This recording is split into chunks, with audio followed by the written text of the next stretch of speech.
Shripriya mentioned, it's been a pleasure to be part and parcel of Pallium, and it's a privilege to be part of your team too. And you're all halfway through, okay? So nearly you're all set, not too long to become effective palliative care practitioners. And today, a warm welcome to Dr. Jyothsna Kuriakose, who is assistant professor in the Department of Palliative Medicine in Christian Medical College, Vellore, after completing her MD in palliative care from Tata Memorial, Mumbai. And her main interests are in research. Okay, that is very, very important.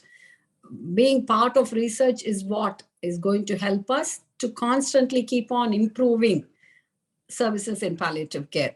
And her main interests in research are in methodologies in palliative care.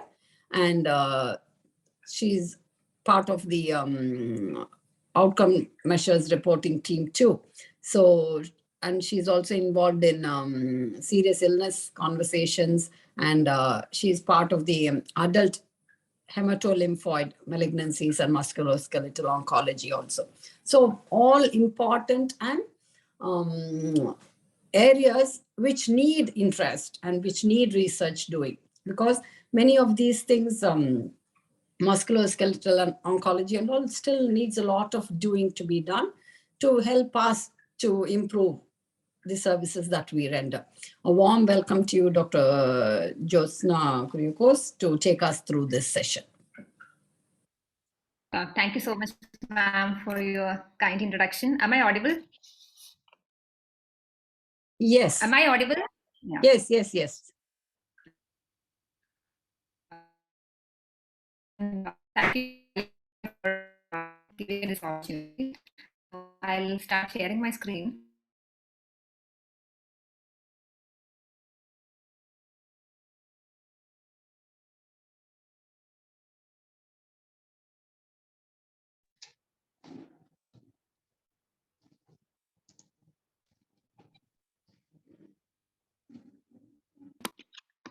Is my screen visible to everyone?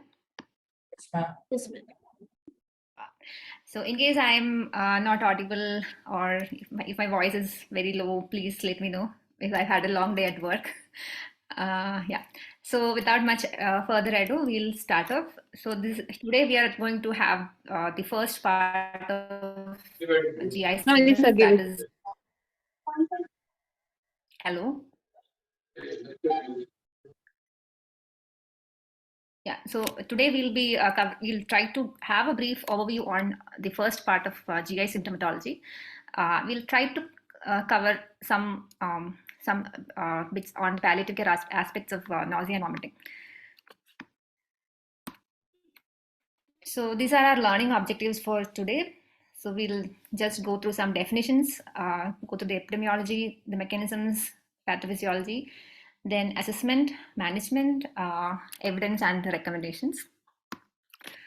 So, so what is nausea? It is an unpleasant sensation of having the urge to vomit.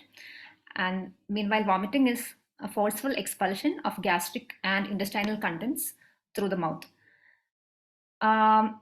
Retching is when the content of GIT is forced into esophagus without expulsion of vomiters. So nausea and vomiting often, but not always, occur on a temporal continuum. And a significant proportion of patients with advanced cancer, AIDS, heart disease, renal disease, all these patients experience nausea. And in an oncology setting, that is in patients with advanced cancer, the prevalence actually ranges from 6% to 68%. And regarding the epidemiology, when it comes to the palliative care specific settings, so almost 36% of the patients reported nausea at the first contact with palliative care services, 62% at 1 to 2 months before death, and around 70% of the patients reported this symptom in the final week of their life. Almost often, it is a part of a symptom cluster, along with other symptoms such as fatigue, drowsiness, decreased appetite, pain, or dyspnea. So I think you might be aware of this. We'll just briefly go through the etiology, some causative factors first, then to the pathophysiology. So for we can make it simple by remembering the causes above neck, below neck, and systemic causes, and the M's of MSs. So above neck, so especially if a patient has a malignancy or a primary brain tumor or a brain metastasis from another primary. Other causes include meningeal irritation, other headaches, migraine, even movement related or vestibular related disorders. Below neck, the causes include again, it could be a primary abdominal mass or a peritoneal metastasis. It can be a motility disorder. It can be due to any mucosal irritation caused by any of the etiologies. It can be due to a mechanical obstruction. Even causes like other causes like myocardial infarction patient can present with nausea, and maternity is another cause. So systemic causes of hemosis include mentation, medications, microbes, and metabolic. So now we'll just try to the neuroanatomy and a little bit of neurochemistry of nausea and vomiting. So this diagram might appear a little bit complicated at the first glance, but we'll try to break it down into a simple one. So basically, we have to remember that there are central sites as well as peripheral sites for the nausea and vomiting. So the peripherally we have mainly the gut. So the gut-brain axis actually plays a pivotal role in most of the etiologies and causing nausea and vomiting. So peripherally we have mainly the gastrointestinal system. So any of these agents, may it be chemotherapeutic agents, radiotherapy, toxins produced by microbial infections, any other GI pathologies like a simple gastroenteritis, or even a mechanical stimulation of GIT due to pressure or fullness. So all these factors actually stimulate or cause the enterochromaffin cells in the GIT to release some neurotransmitters, which we'll see later on.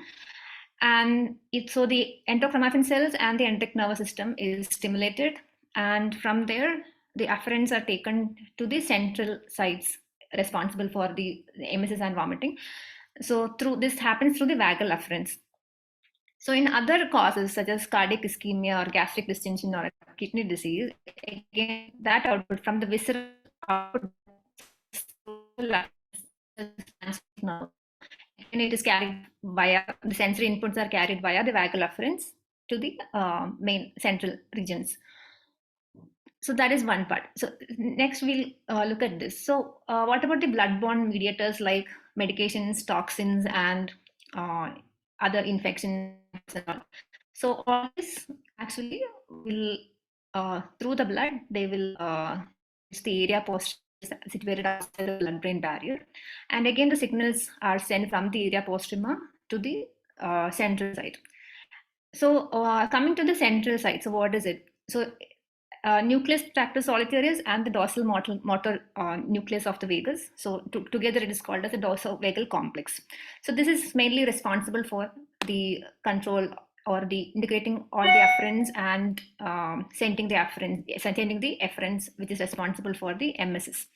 So so all these afferents, so including afferents from the vestibular cortex, like if patients having motion sickness, they will have vestibular stimulation. So the vestibular apparatus is stimulated, all those pathways, even opioids for that matter. One of the mechanisms by which, we'll see it later also, one of the mechanisms by which opioids causes nausea and vomiting is by stimulation of the vestibular apparatus. So so all these afferents are reaching this nucleus of the solitary tract. From there, again, signals are sent to the dorsal motor nucleus of the vagus, and from there, vagal efferents go and produce the action of emesis. Apart from all these mechanisms, we have to also note that there are signals that connect the NTS with higher cortical areas, autonomic centers. So most often this nausea and vomiting are associated with other autonomic symptoms as well. And nausea as such is a sensation, right? So from the NTS, the signals are transferred to higher cognitive and emotional centers like cerebral cortex, amygdala, and the limbic system, thereby of nausea. So now we have understood what are the peripheral sites, what are the central sites responsible for nausea and vomiting. We have also gone through some of the etiological agents, which sites do they act upon. So basically, these stimuli that we have discussed here, they either act directly at any of these target sites or indirectly via release of certain neurotransmitters or mediators which are responsible for nausea and vomiting. So again, a lot of neurotransmitters are responsible for nausea and vomiting. So the main things I have highlighted. So most of them are G protein coupled receptors, except the serotonin receptor, which is 5-HT3 receptor, it's a ligand-gated ion channel, and acetylcholine receptor. Most of the others, including dopamine receptor, the muscarinic M1 receptor, histamine receptor, opiate receptors, they are all G protein coupled. So why are we actually talking about receptors, neurotransmitters, and these sites? Because if we have to understand how to manage, it might seem very simple. It's just nausea and vomiting. We'll give antiemetic. That's it. No, there is so much in-depth neurochemistry and neurophysiology happening behind this so-called simple symptom. So if we understand what etiology is responsible for the symptom and how that risk factor or that etiological agent acts, which site it activates, and how, through what neurotransmitter and through what receptor this pathway is going, we'll be able to tackle this symptom more effectively. So this is just a repetition of the same thing, just to see what receptors are mainly located. So this is not like only 5-HT3 receptor is present in the GIT or only these receptors are present. So these are the main receptors that are responsible for these symptoms at these specific sites. So these triggers like abdominal radiotherapy, chemotherapy, or even abdominal distension, as we saw earlier, the endochromaffin cells will release 5-HT3. So, main receptor that is responsible at the GIT level is 5-HT3. Again, if you look at area postrema, the main receptors include 5-HT3 and NK1, and also D2 receptor. Coming to vestibular system, it's either histaminic receptors or muscarinic receptor. Cerebral cortex, especially mentation or some anxiety, even patients who are going to receive the next cycle of chemotherapy, they anticipate nausea. So main exact mechanism is not known, but they have postulated that it's either the GABA receptors or the 5-HT2 receptors which get activated and or lead to this nausea at the cortex level. So all these signals will go to we have seen earlier, the dorsal vagal complex, which includes NTS. So the main receptors responsible here include the NK1 receptor, H1, muscarinic, and 5-HT2. It's not like only these receptors are present in the NTS. NTS also has like 10% of the receptors are actually dopaminergic in the NTS. So again, in the effector pathways or the efferent pathways,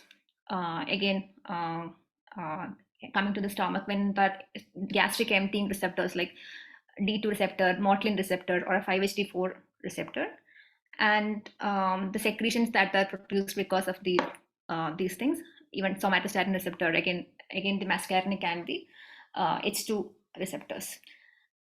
This is also associated with an endocrine process that is as well.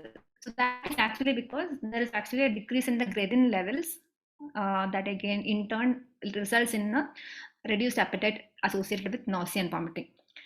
So this is a brief overview of the neuroanatomy and neurochemistry behind these symptoms. So we have some common clinical syndromes in palliative care settings which are associated with nausea and vomiting. So a simple thing like a leaky sputum or a candida causing oropharyngeal irritation. So the mechanism is like glossopharyngeal nerve, the signal afferent travels the ATS. So we'll just see the syndrome and examples of the trigger. So mechanism, anyway, we have almost covered in that schematic diagram. So it could be a gastric stasis or a dysmotility or a gastroparesis. It could be due to drugs like opioids or even anticholinergic agents. It could be in a patient with diabetes mellitus. It can be due to a gastroparesis because of because of the any problem affecting the enteric nervous system. It can be due to stretch or distortion of the GIT because of bowel obstruction or even constipation. In cases like patients who have liver metastasis, and when there is a liver capsule deposit is also there, and that is causing a stretch of the serosa, again that can stimulate some of the mechanoreceptors, and again the stimulation of the NTS, it can also result in nausea and vomiting. Some treatment related we have already covered. So opioids, there are so many mechanisms by which opioids cause nausea and vomiting. So one, as we discussed earlier, one is by the sensitization of the vestibular system. Opioid receptors, mu receptors are all located in the gut as well. So from the gut, the mechanoreceptors are activated and the signals travel to the NTS via the vagal afferents. And also these medications are also directly acting at area postrema. We'll come to the chemotherapy-induced nausea and vomiting at a later slide. Metabolic causes also like uremia and hypercalcemia. Again, they act mostly at the area postrema. Other cranial causes like a cerebral edema, an increased intracranial pressure, or because of the primary brain tumor or a metastatic diseases, or even meningeal infiltration by a tumor, skull metastasis, intracranial bleed, and infections. So these are some of the other triggers, and this we have already seen earlier. Some psychological and cognitive factors that can be cause of nausea and vomiting. So the clinical assessment and management. So these are some of the pointers that we have to keep in mind. That should be important when you are seeing a patient and deciding on the management. Understand the impact of symptoms, including their diet, mood, everyday activities, and social interactions. So this is how an assessment and management is different in the palliative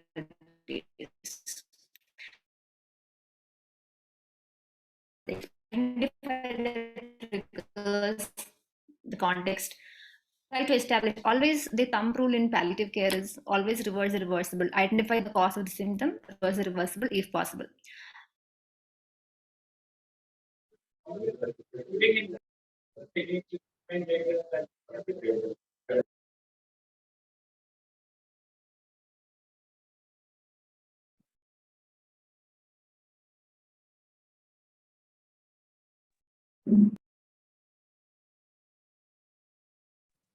Sripriya, looks like we've lost connection with her.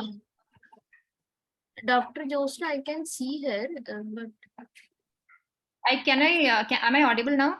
yes, you're audible.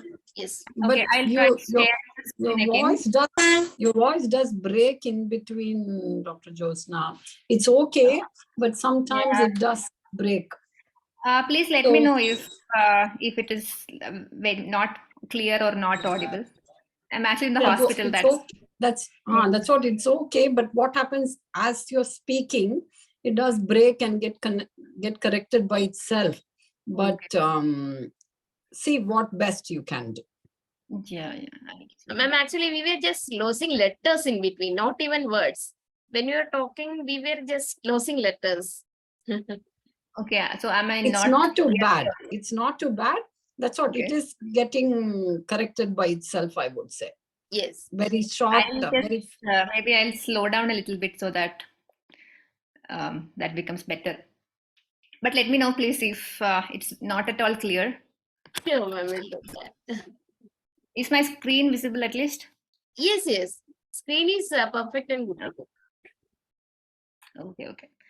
Yeah. So was I audible till this slide, or should I go back? Yes. See, you've been audible and okay, dear. Only thing, as Sripriya was mentioning, it was just matter of like what to say, fractional, momentary loss only. The slides have been perfect all along. Okay, thank you. So, the another thing that we have to remember is if a patient is in so much distress because of symptoms such as nausea and vomiting, immediately you have to act rather than waiting for all these things that are specific to the palliative care setting that I've mentioned, but always manage the patient first. So before going to measures, so this is just an overview of non-pharmacological measures. You might all be well aware of this. We don't have so much evidence for non-pharmacological measures. So these are some things, especially in a home setting and all, that we can advise or educate the caregivers about. So minimizing the stimuli. So avoid cooking smells, attend to unpleasant odors, reduce or stop the medications causing nausea if feasible. But it may not be feasible in all settings. Suppose the patient is on treatment for a cancer, we cannot stop the chemotherapy. So that in that case, we have to give medications to prevent nausea and vomiting. Other things like some cold and pleasant tastes that might mask any nauseating stimuli, giving small, frequent, their favorite meals, the patient's preferred meals. And the only non-pharmacological measure that has in some studies that that was found to have some evidence for benefit was acupuncture and acupressure. But again, it's difficult to practice in a clinical setting when the patient comes to you with severe symptoms. Other psychological techniques, including progressive muscle relaxation, guided imageries, cognitive behavioral therapy, and desensitization. This especially is recommended for patients who have anticipatory nausea, who are on treatment, on chemotherapy.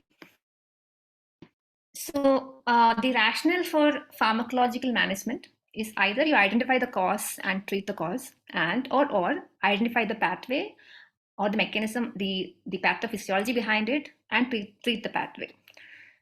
So if the cause and associated emetic pathway are known, then the target treatment to address the cause, and then we have to target the treatment in such a way that we are addressing the cause and also the associated pathway when, if possible.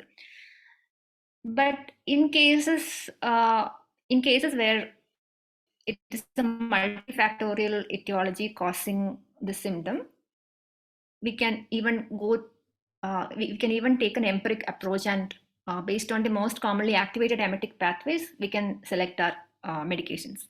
So there have been studies which have actually compared etiology-based treatment of nausea and vomiting versus empirical treatment. Actually, they did not find any significant difference. This is in a palliative care setting, okay? So they did not actually find so much difference also. So other things to be considered when choosing an antiemetic, we have to dose it round the clock, titrate the dose to effect, always consider the side effect profile and the patient tolerability. And if the first agent is ineffective, add another with a different mechanism of action. Most of these are actually very cheap or cost-effective medications, so I don't think cost is a problem here. Also consider the available routes of administration. If the patient is having severe vomiting, giving an oral route may not be preferred. So another alternative route, such as a subcutaneous route, will be preferred in such settings. So we go through some of the classes of drugs and some of the individual drugs as well. So these are some of the commonly used antiemetics, especially in a palliative care setting. So dopamine antagonists, the main indication, again, remember where the dopamine receptors are located. So they mainly block the emetic pathways originating from the gut and the area postrema. So gut and center, both. So especially haloperidol and metoclopramide, they both have central action. Metoclopramide, in addition, has a direct prokinetic effect because it's a 5-HT4 agonist as well. So this 5-HT4 we have actually previously seen when we saw the receptors located in the gut, which are responsible for emptying. So, so haloperidol, it's a D2 potent D2 blocker. It plus minus 5-HT3 antagonism, minimal effect is there. So these doses are actually taken from the palliative care formulary. So they have mentioned that to start with 0.5 mg. So start low and go slow is the usual another policy that most of the palliative care centers follow. So start with 0.5 mg to 1.5 mg in over 24 hours, either as a subcutaneous infusion or per orally. And always remember to give a breakthrough doses for a PRN on a PRN basis. Every 2 hourly PRN doses can be given. So the maximum recommended dose is like 5 to 10 milligram. If it is ineffective, if this dose is ineffective, we have to review the cause and consider switching to another class. Sorry, I'm in a class. I'm so sorry. Just a second.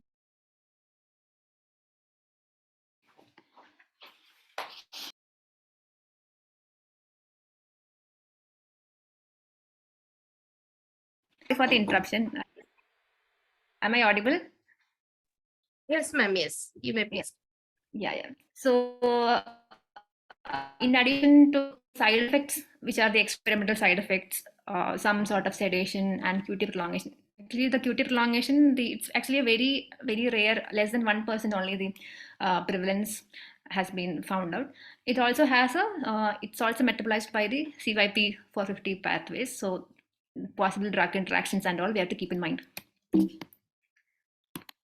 Metoclopramide, again, it is again a D2 blocker. It has an additional 5-HT4 agonism, which is responsible for its prokinetic effect, and a 5-HT3 antagonism as well. The starting recommended dose is 10 milligram TDS to QDS and PRN on a 2 hourly basis. And the maximum recommended dose is 20 milligram QID or as a subcutaneous infusion 100 mg in 24 hours. So metoclopramide is also associated with extrapyramidal side effects in less than 5% patients, acute dystonia, akathisia in 10 to 15%. Then drug-induced Parkinsonism also, we have across some cases in our clinical experience. Less than 1% patients have experienced tardive dyskinesia. So the thing to remember is when you are this metoclopramide, for its action, it actually requires a cholinergic effect. So avoid a concurrent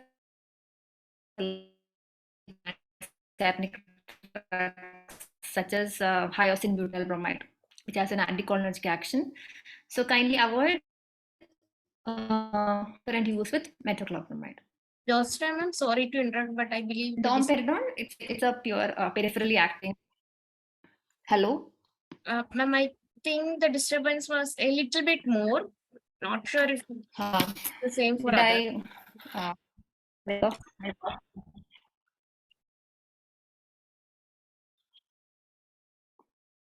Okay. Now am I audible now?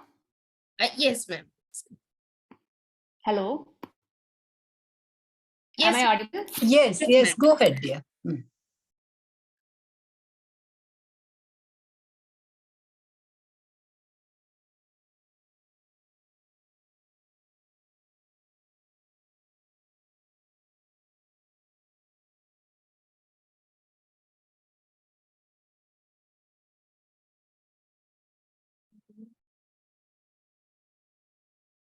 Jyothsna, ma'am, if you are trying to communicate, I think your mic is Yeah. disabled.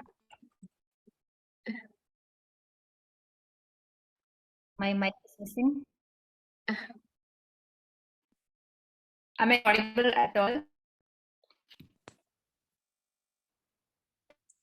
Yes, we can hear you. Is my screen visible? It does break. Now we can't see your screen, but your screen sharing has stopped. Okay.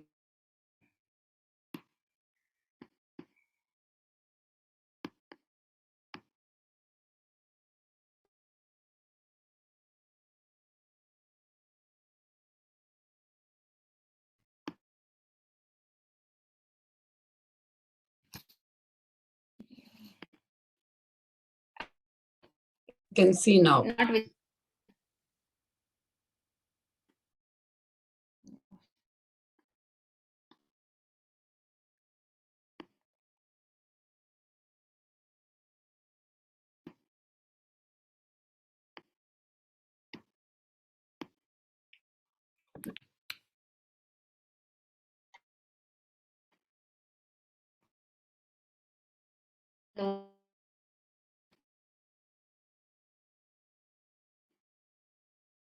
move on to 5-3 antagonist. So these 5:3 antagonists were actually developed specifically when the trials were on to control the MSS associated with highly emetogenic chemotherapy.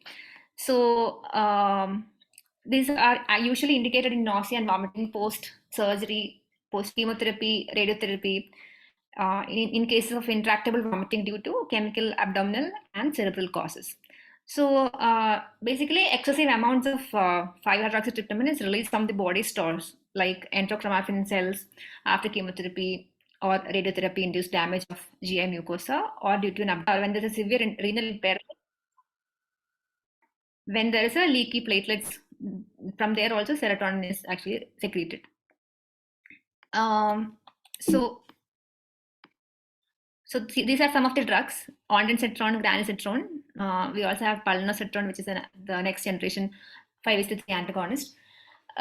So these are the usual doses: ondansetron 4 to 8 mg, BD or TID.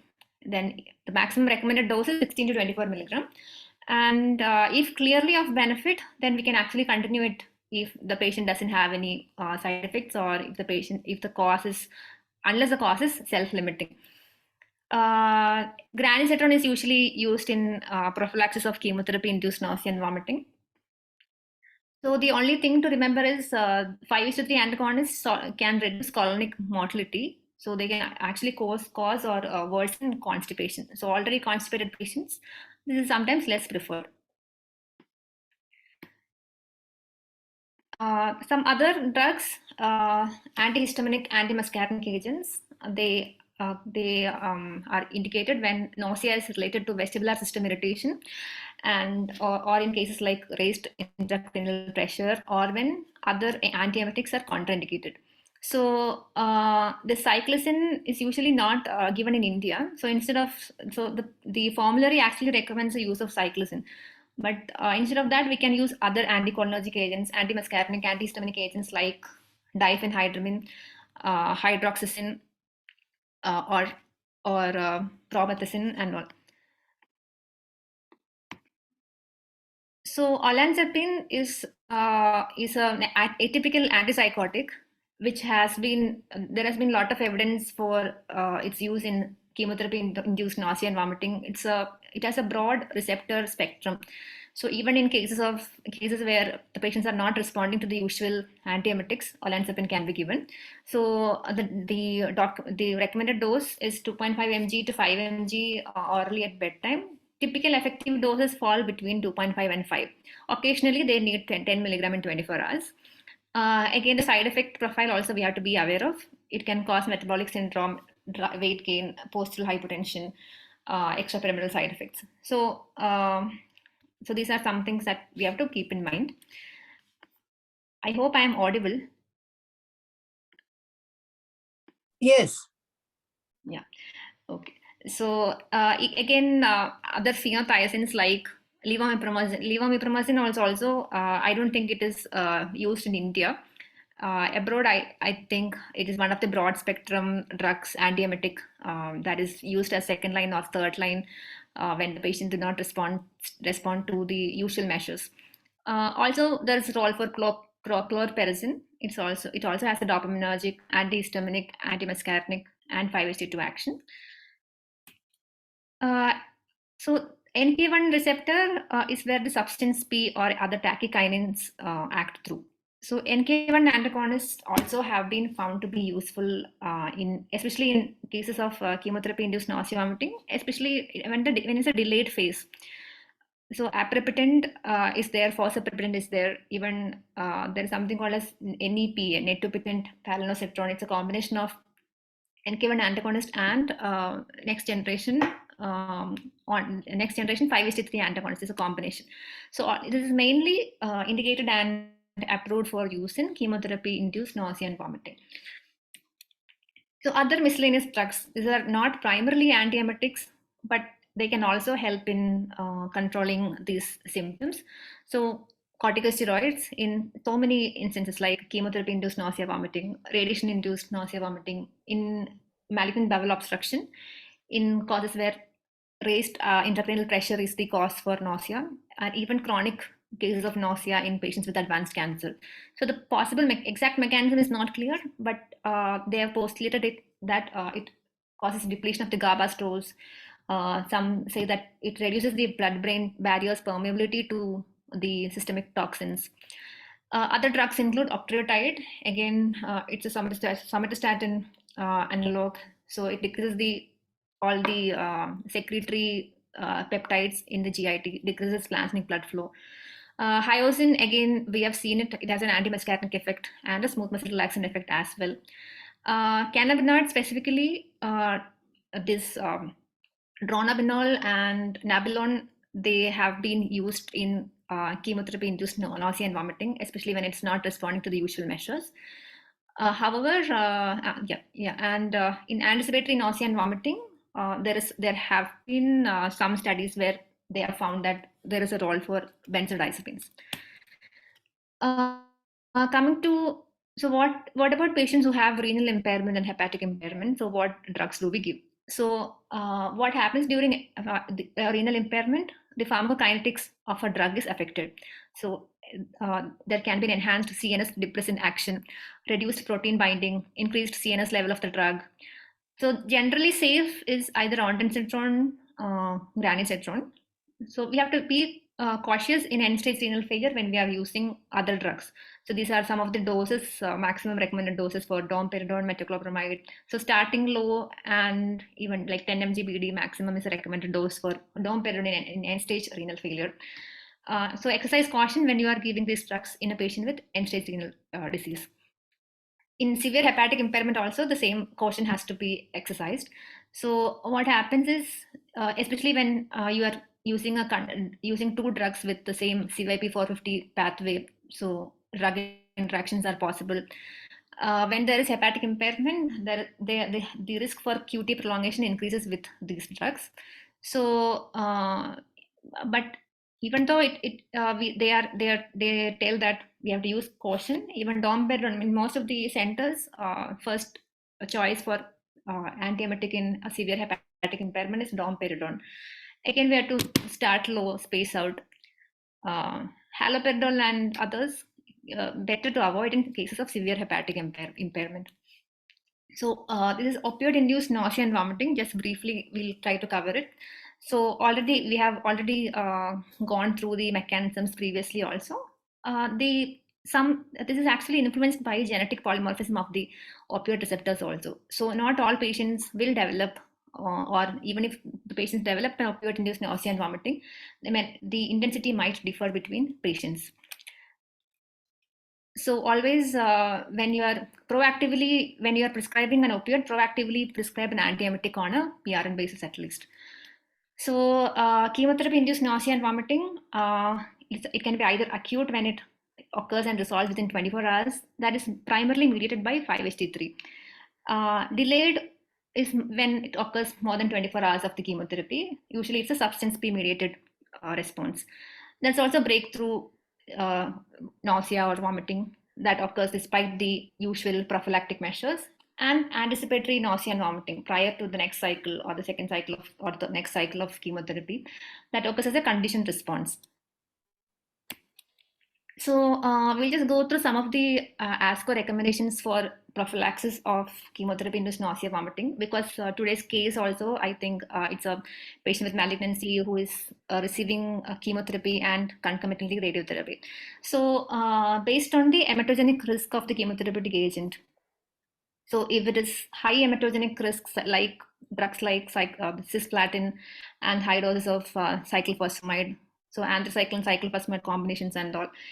So usually they advise to use a 4-drug combination. So 5-HT3 receptor antagonist plus NK1 receptor antagonist plus a steroid plus olanzapine. So previous, like 2-3 years ago, the guideline did not contain this olanzapine. So this is a recent update that has come. In moderate hematogenic risk agents, in case of in patients receiving carboplatin area under the curve more than 4, the 3-drug combination is preferred. For other drugs, a 2-drug combination, which includes dexamethasone and ondansetron or granisetron, can be given. Again, these 2 agents, either one can be used in drugs with low hematogenic risk. no prophylaxis is recommended for other chemotherapeutic agents which doesn't have any which has only minimal emetogenic risk. So these same guidelines apply even for checkpoint inhibitors. So in case you want to read more on this, the ASCO recommendations are available. It will be very helpful, especially for oncologists. And they have also mentioned that complementary alternative therapies, medical marijuana, all of these have actually got insufficient evidence only, so they did not make any recommendation on that. So for breakthrough nausea and vomiting, if previously not received olanzapine, they have recommended that you can give olanzapine. And other agents which are found to be effective include aprepitant or lorazepam, or adding a D2 antagonist like a metoclopramide, even this THC compounds like dronabinol and nabilon. And for anticipated nausea and vomiting, they are advising psychological intervention, which is a systemic desensitization and behavioral therapy. So again, radiotherapy-induced nausea and vomiting, again, depending upon what type of radiation, if it's a high emetic risk or a moderate emetic risk. So total body radiation is has a highest risk. So usually 2 drug combinations are preferred. If it's a craniospinal radiation or if it's an upper abdomen, there is a moderate risk. So usually it can be managed with 5-HT3 antagonist alone. For other regions, the risk is low and just breakthrough therapy alone is sufficient. And so if patient is on concurrent chemotherapy and radiotherapy, they have mentioned that, so whichever has the higher risk, so suppose the patient is on a highly emetogenic chemotherapy, so you follow the recommendations for that drug. So that's what the guidelines say. So all these guidelines are actually restricted or confined to, not confined to palliative care setting alone. So the MASC, that is the Multinational Association of Supportive Care in Cancer, they have brought out some recommendations on antiemetics in advanced cancer specific to palliative care setting. So so this paper is also available. So they have gone through the RCTs, they have gone through the evidence in detail, and these are the consensus recommendations that they have arrived upon. So the first line that in most palliative care settings that they recommend is metoclopramide, and the level of evidence is level 2, because there are multiple small RCTs, including a placebo-controlled trial is there. Again, haloperidol also has a level 2 evidence. Second line, they are recommending olanzapine, and third line, dropisetron and levosulpride, which is less frequently used, especially in an Indian setting. So this is specifically to palliative care setting, but there is certainly a dearth of evidence, dearth of studies, more need for research in this area, especially in patients receiving palliative care alone. So this is a brief overview. Thank you so much for your patient listening. And sorry for all the interruptions and voice breaks. Thank you very much, Dr. Jyothsna. Yes, as she mentioned, a little bit of interruption we had, but an elaborate one. See, very, very important, the way you have taken it. It depends and it helps us. As she said, no, like if you know what is the cause and then appropriate management. And overall, we have got an idea of what is the guideline, how many options you've got, multi-drug, all that is there. But if you know the primary pathology of what is the cause for it, it will help you in managing it better, because this nausea and vomiting is such a symptom which puts off patients. And another thing, it's not easy to manage also. So it's always better to have a better idea and then you go appropriately. For example, if it's something which they are afraid, scared, anticipatory, only if you give that, you give all other things which will not help, you may not solve the issue. So then at that point of time, the patient is not going to be happy. So overall understanding is essential to be to give an effective management. So you have covered very well, and then the presentation is going to be available for all of you to go through, because enough and more information has been in that. Thank you very much. And now open for either questions, or you can either type on the chat box, or unmute and ask also. So either way should be okay. We can have for a few minutes and then go on to our case presentation. Any burning questions, please feel free to ask.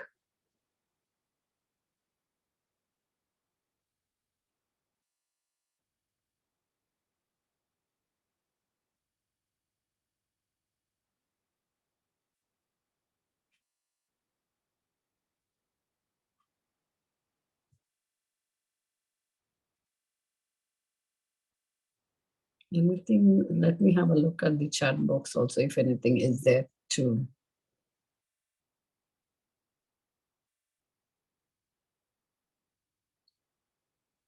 Dr. Vishnupriya had requested to repeat metoclopramide. Not sure if that is. Okay, I'll just share that part of this presentation maybe. Okay, and then there's also another question, like Dr. Jyothsna can answer, and then anything need be, I will also add on. One more question is there, Jyothsna, asking what NKI receptor drug is available and the dose. Yes. So, I hope my screen is visible. Yes, we can see Dr. Jyothsna. Go ahead. Yeah, so metoclopramide, the basic main mechanisms are it's a D2 antagonist. It also has a 5-HT4 agonism. That's how it has this prokinetic effect on the gut. Also a minimal 5-HT3 antagonism. So these are the starting doses, usually 10 mg TID to start with PRN doses, of course, and maximum recommended doses are like 20 mg QID or 100 mg in 24 hours. So patients who are on long-term metoclopramide, we have seen that patients develop some extrapyramidal side effects like acute dystonia, acute akathisia, even tardive dyskinesia. So, like, I think I have come across one patient who had drug-induced Parkinson's because of metoclopramide. And the only point to note is the metoclopramide actually, if you go to the receptor level, there's a mechanism by which it acts at the as a prokinetic. So it requires a cholinergic effect to act as a prokinetic. So if you are giving an anticholinergic or an anti-muscarinic drug along with metoclopramide, like hyoscine bromide, so that will actually nullify, or it has an opposite effect on the prokinetic action of metoclopramide. So this is what we discussed about metoclopramide. I hope this is clear.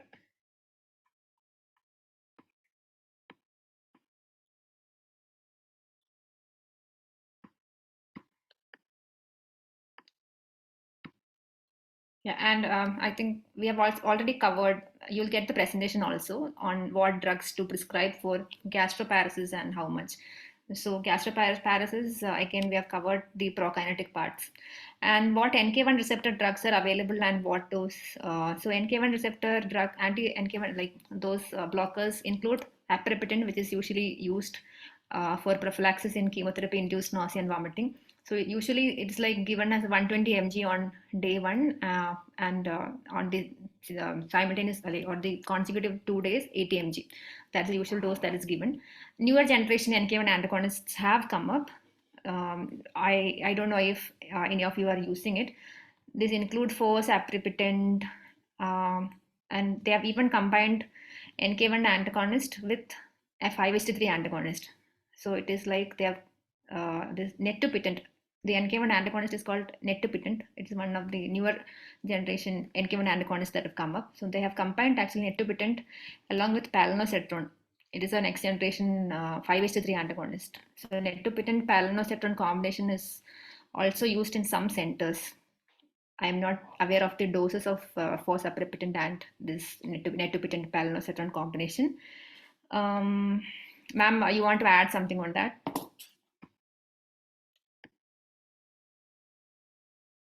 Ma'am, you are on mute. As you mentioned, no, these things are the latest ones, what is available in each center.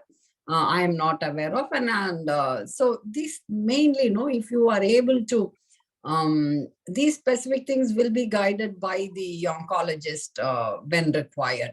Okay, so if you understand and are able to manage, that should be okay. This most of the time, don't get caught up in these small, not that important stuff, rather than knowing what is essential and important. So one thing what I would like to add on is the benefit of dexamethasone. That is easily available, works very well, and it either intravenous or oral, it is one of the things to be aware of. Use it and see the benefit. See, rather than asking something very, very tricky, what is not used, not available, if you don't know something which is very easily available and gives benefit, that is something you miss the boat. So that is one thing, because even in the guidelines, what she presented, dexamethasone is there, okay? And when you see patients who are having difficulty in managing, it's intractable vomiting also, it comes very, very handy, okay?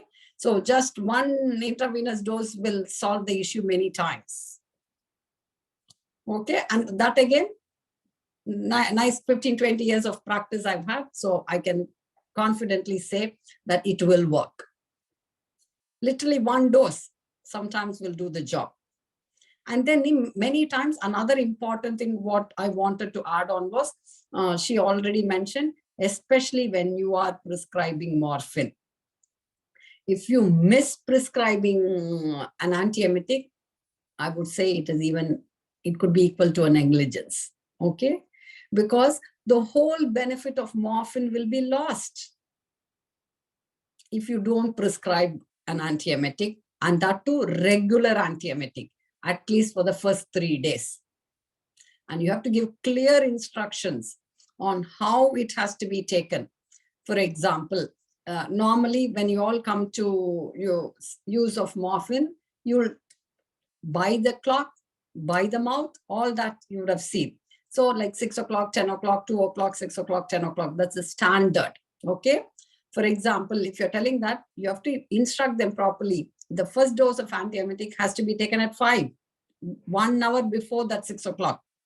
So don't think these are all little things not important. They are important, okay? If you don't give the correct advice and instruction on the antiemetic, what will happen is the patient will not take the morphine. They'll put all, yes, I don't say the nausea vomiting is not caused by morphine, but even though it is caused, it can be overcome. So if you give them the clear instruction, take it 5 a.m., your antiemetic, have your morphine at 6, and again, even like 3 times or 2 times, whatever you're giving, give instruction, taken 1 hour ahead. They will not have nausea vomiting. After day 3, they can stop the antiemetic, and then they can carry on just with the benefit of morphine. This and all, you all have to see patients to believe. Okay, so the benefit of morphine is so good. If they are pain-free and able to do their own activities, is that better off or not? Just by overcoming this nausea and vomiting, the benefit of morphine should not be lost. So clear advice on, because she did mention very clearly that when you're prescribing morphine, it has to be done. So that is one important take home, I would say. And having the different array of armamentarium of medications, which you can use for that particular need. Those are the important things which I wanted to convey. Let me check if there's anything more. There's a question. What can I understand by anticipation which lead to more? Okay. You want to explain, or shall I? Open to you, dear. You go ahead. So it's just an anticipatory nausea. It's mainly seen in patients who are receiving chemotherapeutic agents. So before the next cycle of chemotherapy, we have had patients who have come to our OPDs saying that they're very apprehensive. It will cause nausea. It will cause vomiting. So the next cycle, they try to somehow they are unable to even cope with. Because of their apprehensions most often. So we have to reassure them that we have measures in place to tackle that. So even other than pharmacological measures, just educating them, prescribing a prophylactic drug. So all these steps are actually important during each cycle of chemotherapy. So there are sometimes the medical oncologist might miss prescribing antibiotics. So it is actually, we can even go back and tell them, remind them. So all this might help. Ma'am, you want to add on your bit? Yes, it's just a previous bad experience. Okay. It is just that much is enough. Okay. One bad experience to say no. All of us do the same. Oh, I don't want, I've had such a bad thing. So even before attempting, we'll say no. So one is previous bad experience. Next, not being aware. See, they might not have had, as I told you this 1 hour before, you have to give time for it to act. No, if you're giving all that, this is basic pharmacology, pharmacokinetics. Okay, we all know how the medicine acts. So if you don't give it 1 hour ahead and you don't give that 30-40 minutes gastric emptying time, will it work? So that's what. So everything matters. Then education, awareness, and then just by doing that, one experience of not having that bad experience is enough. Then they'll be fine. And next thing, we have to tell this chemotherapeutic agents do have this, that's like part and parcel of them. It's their effect, which has nausea, vomiting, or some other medications. So if you tell them and make them aware, and yes, there are ways to overcome. This is something called as preemptive.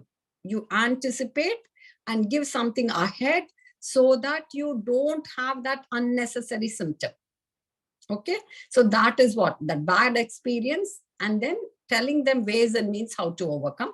Medication you can use, and then the other non-pharmacological also will work, preparing them.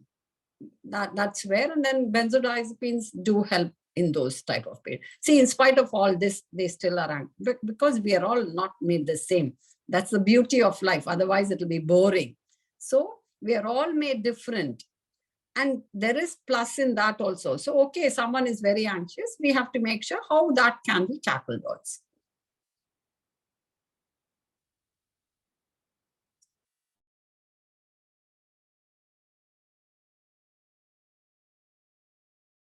Okay, shall we go on to the case presentation maybe, and then come back if there are any more questions? Shripriya, we can go over to that, dear. Sure, ma'am. Anu, can we have the share screen, please? Yes, ma'am.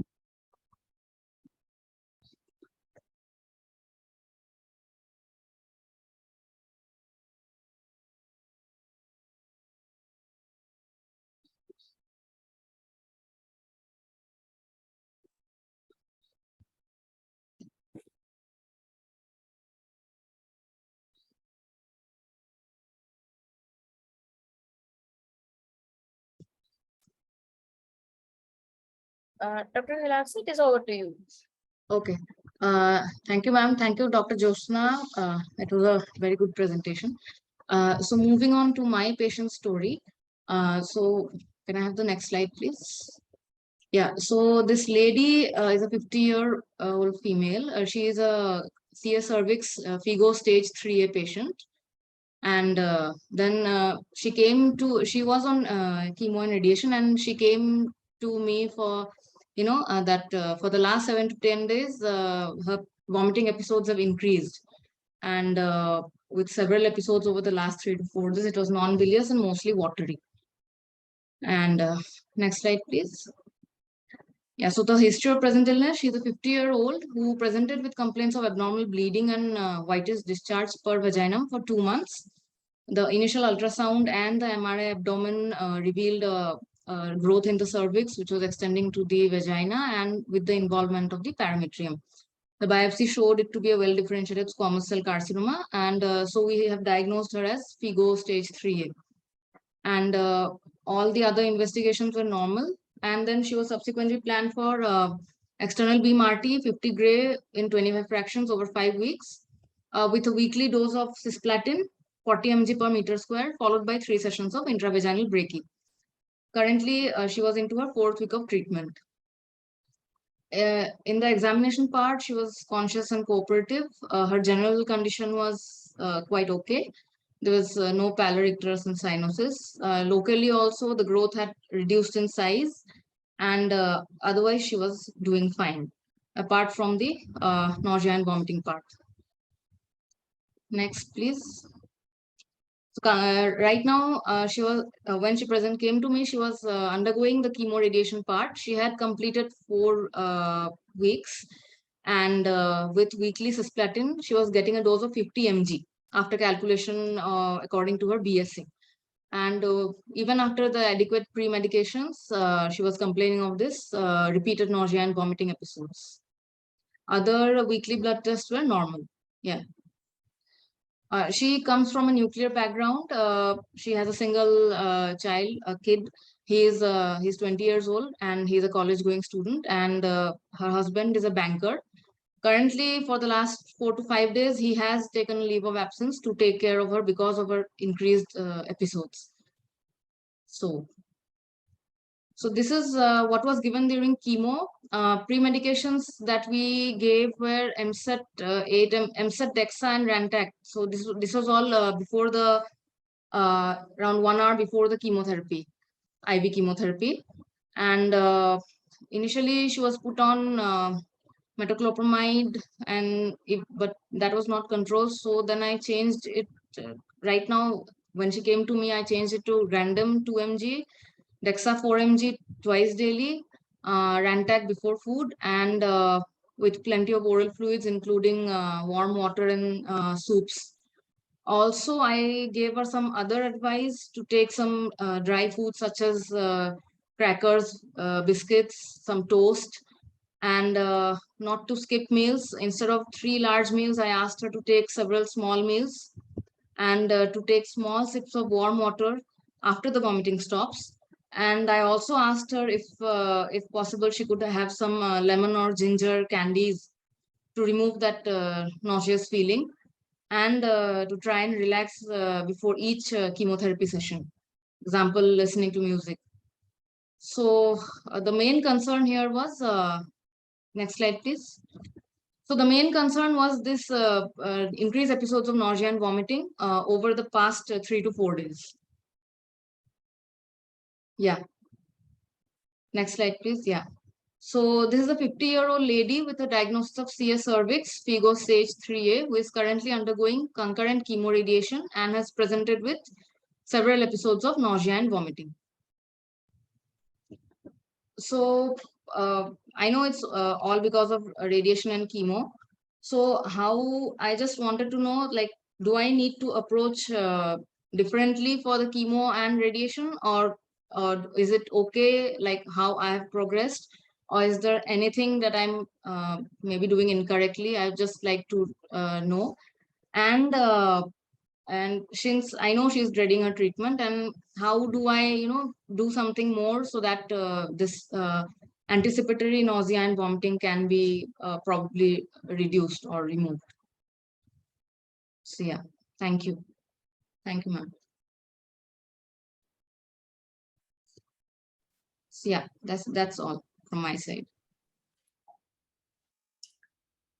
Thank you for the presentation, and you brought up a really a good case, appropriate, because this is what, like, she's going through everything, and then anxiety is going to be there. Isn't Yes, it? Nuclear family, they're all close set. Many factors are there. I would just ask Dr. Jyothsna to go ahead with them first, and then are there any responses in the chat box? Let me check that also. Yeah, thank you, Doctor, for your case presentation. I think it's a very relevant and very context-specific case. So as your question was, like, if the patient is on concurrent chemotherapy and radiotherapy, so what, as I said, as I mentioned previously, so what the guidelines recommend is, so when concurrent radiation and an anti-neoplastic agent is given, so what they recommend is you have to give antiemetic therapy appropriate for the emetic risk level of the chemotherapeutic agent, unless the risk level of RT is higher. So in this case, I think definitely cisplatin is a high emetogenic chemotherapeutic agent, and this is EBRT to I think pelvis. So the risk of the chemotherapeutic agent to cause nausea and vomiting is much more than the RT. So radiation-induced nausea, vomiting. Actually, what happens is the radiation can cause a little bit of inflammation. It can affect the GI mucosa. It can cause some inflammation. It can cause some mucosal irritation. So again, it can also lead to a lot of serotonin from being secreted from the enterochromaffin cells. So we have to consider all these, both these factors. So you have done a good workup also, because the blood investigations were all within normal limits. So if the patient had been having severe vomiting, patient obviously will go to go dehydrated. There could be some concurrent electrolyte imbalances. So all those things I think she has covered. So you have given both dexamethasone and granisetron. Were you able to control the symptom with these drugs? Were the symptoms controlled after dexamethasone and granisetron, or you had to add? Yes, they were, but you know, it was still there, but the episodes are reduced. So I'd like to know, like, anything more should I do to probably, or is it? Yeah, if it is very persistent, because he's also receiving cisplatin, like we have had cases where patients were having severe nausea, vomiting, not controlled with a 5:3 antagonist and steroid. Sometimes adding olanzapine might help if the patient doesn't have any other contraindications for that. So olanzapine is a good option if she has persistent nausea and vomiting. Uh, and if the chemotherapeutic agent's risk is higher for MSS, again, if it's a delayed nausea and vomiting, even adding an NK1 antagonist, if it is available and if it is patient can afford it, that can also help. But olanzapine definitely helps in controlling the symptoms. That is something that you can consider. Okay, sure. Thank you And so much. even this non-pharmacological measures, I think you have incorporated non-pharmacological measures. That is actually a good thing, Yes. because most of the times we just remember only we just give medications for whatever symptom, and that's it. We usually forget to focus on these small things that can actually help in prevention of nausea, vomiting. Over to you, ma'am. Just one thing I wanted to ask her. You mentioned about metoclopramide, and then how many days it was given? Was it stopped in 1 or 2 days, something like that? Because as we saw in the presentation, 2-3 drugs is what helps in these type of patients. So just that was one of my query. If it was just given for 1 day or something, and see, always you have to look at everything. Yes, ma'am. Cost effectiveness also have to be considered, cost effectiveness and availability. So my query was, if meto was stopped in 1 or 2 days, or sometimes you give one dose or not working, just that query was there. Ma'am, And for then the next, yes, ma'am. go ahead. For the first 3 weeks, ma'am, what we did was we used to give it for 3 days, 3 to 4 days after chemotherapy. So if she was getting the chemo on Monday, so from starting Monday onwards up till Wednesday or Thursday, so that went on for 3 weeks. So, but after 3 weeks, it was not that effective. Up to 3 weeks, it Okay. was fine. Yes, ma'am. So I just wanted to make sure that. And then one more thing with DEXA, like Yes, generally giving DEXA in the morning, giving DEXA in the evening is generally not advised, because it affects the circadian rhythm and then yes, it ma'am. disrupts them. So maybe that one, I thought giving 8 mg morning itself might help. So those were the two things which came to me when we went through this. So I just thought of updating on that. Sure, ma'am. I'll keep that in mind. Thank you, ma'am. What is that? What's Jyothsna's preference? Is that practice there also? Yeah, I think this regarding this dose of dexamethasone, I think different centers have different practices. Actually, if you look at the half-life and all, it's like 36 to 54 hours for dexamethasone. We can actually even give a once daily dosing that is actually sufficient. But in most centers in India that I have come across, it's always given in like 3 divided doses, usually. And of course, as Madam mentioned, always we have to remember, as people who are doing palliative care, so always we have to remember that specific point. Dexamethasone can interrupt and disrupt the circadian rhythm. So always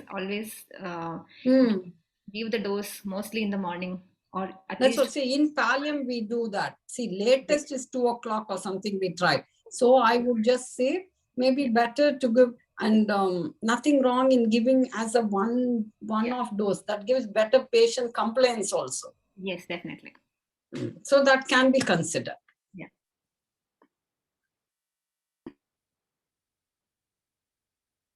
That's all. Other things, no, like considering her chemo, radiation, all that, and then utilizing this non-pharmacological, no, maybe you just have to give a little bit of time, spend time with her and tell her, give the medications also, and always know, like hand in hand, this non-pharmacological may have some additive effect.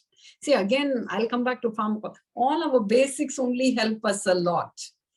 So when you're giving all this and you tell her, like calming themselves down by good deep breathing, and main thing, all these non-pharmacological help in some way to take away that, as I said, the bad experience. Tell her that time it happened because of all that. So this time we are trying to overcome or take away those with this. Plus you use your other measures, which you mentioned, music and things.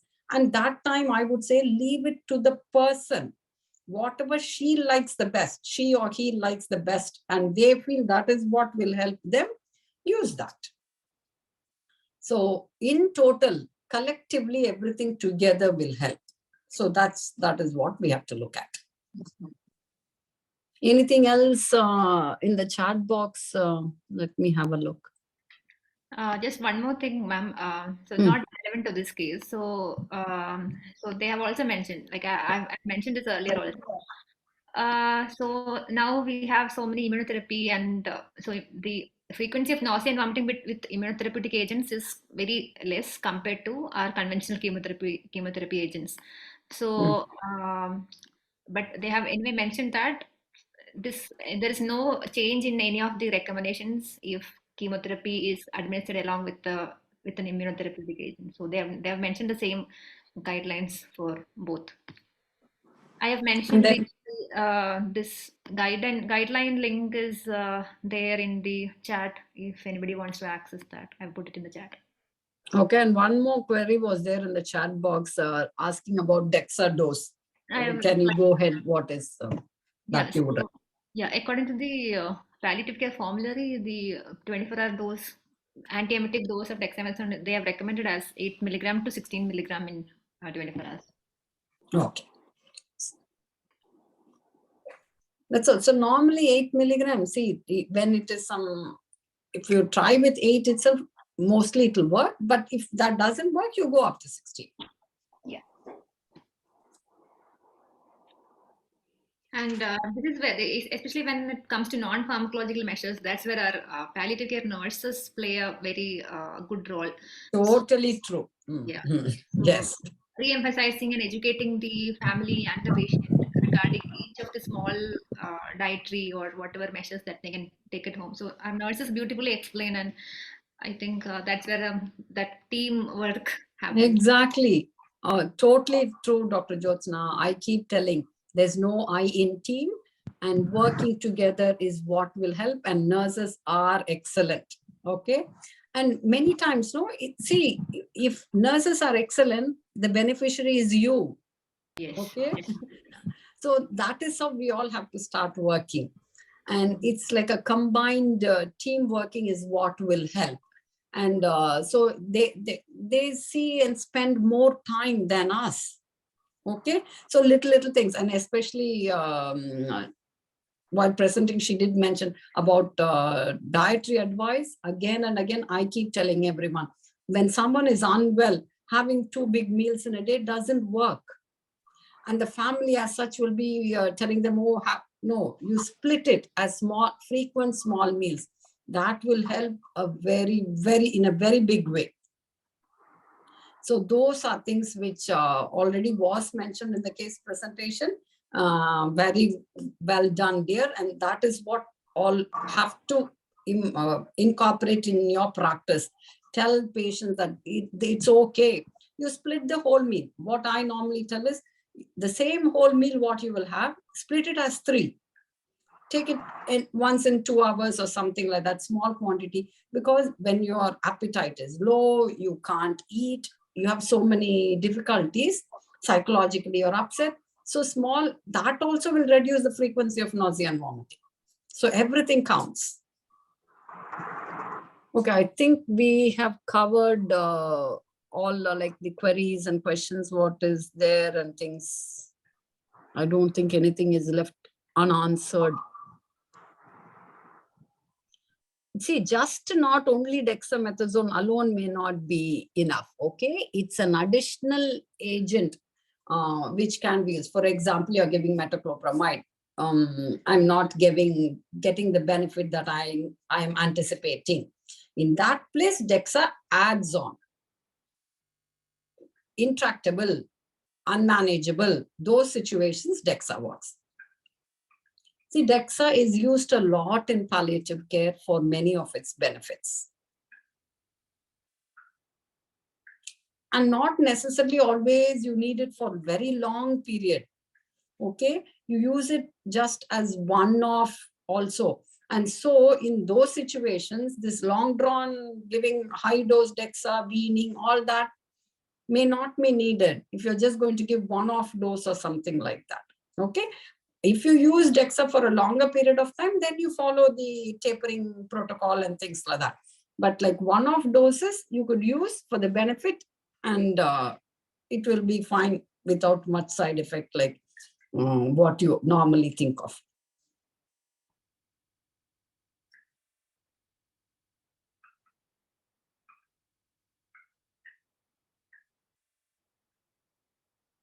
Okay, like anything else, anybody wants to clarify or anything like that? Any totally now for the whole both the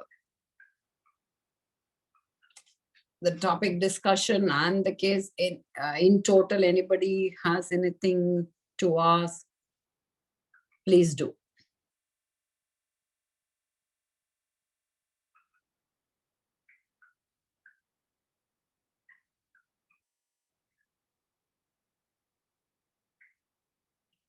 One of the discussion point, do the episodes increase after chemotherapy?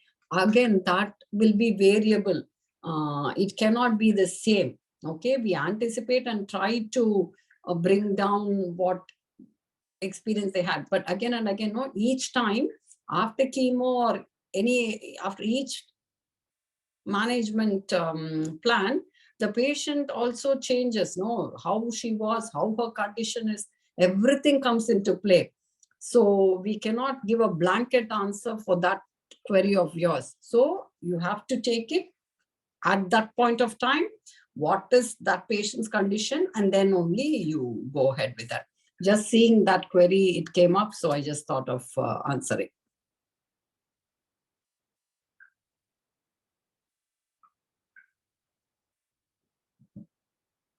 If there's nothing coming up, Shripriya, I think we can look at overall. Yes. So extremely sorry, I'm keeping my video off. So thank you, Dr. Jyothsna. We do understand you have had a very busy day, and I believe that you have not still called it a day off because you were mentioning that you are still at hospital, and still you found out time to interact with our participants to enlighten us on a very important topic, I would believe. Thank you so much for that, and thank you all participants for your cooperation, because we do accept that there was some technical glitches, and apologies for that, and we'll be ensuring that no such things happen in future. It will be reduced. Thank you so much, and thank you, Dr. Radha, because anyways we are going to continue this journey with you now. Thank you everyone for joining us. Please do remember to leave your feedback, and with a promise that we'll be continuing this discussion on GI symptoms with focus on constipation and bowel obstruction in the next day. This is Sripriya along with Dr. Jyothsna and Dr. Radha signing off from the Tips Echo Hub. See you in the next session. Till then, everyone, take care. Bye-bye. Thank you.